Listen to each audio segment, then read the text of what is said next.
মিথ্যা বন্দনা মিথ্যা গান করতেই হবে। শেখ মুজিব শেখ হাসিনাকে ভগবান, তো মানুষজন যে তাদেরকে ভগবান লেভেলে নিয়ে যাওয়ার যে চেষ্টা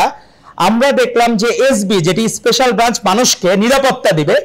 তারা যে কাজটি করেছে, জাবেদ পাটোয়ারির মতো লোকজন যে বিসিএস এ ফার্স্ট হয়েছিল, তো আমাদের এখন বাংলাদেশের মানুষ এরকম বিসিএস ক্যাডারদেরকেও ঘৃণা করা শুরু করবে জাবেদ পাটোয়ারির মতো লোকের জন্য,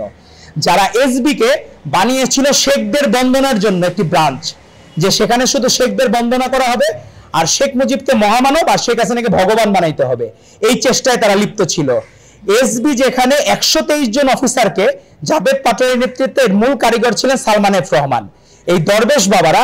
তারা আসলে বাংলাদেশের মানুষকে গুম করত, তাকে শারীরিকভাবে আর মানসিকভাবে একটা দেশকে কিভাবে গুম করা যায় তার নিদর্শন রেখেছে এই এসবির যারা দায়িত্ব ছিল এবং পুলিশের যারা দায়িত্ব ছিল, তাকে পুরস্কার স্বরূপ আইজিপি করা হয়েছে। আপনি দেখেন যে অসমাপ্ত আত্মজীবনী না পড়ে কেউ বিসিএস এর কেন্দ্রে যেতে পারতো না, পরীক্ষায় যেতে পারতো না, ছোট ছোট বাচ্চাদের সাধারণ জ্ঞানেও মুখস্থ করানো হইতো, পাঠচক্র করানো হইতো একটি বানোয়াট গল্প, রূপকথার গল্প, গাঁজাখুরি গল্প।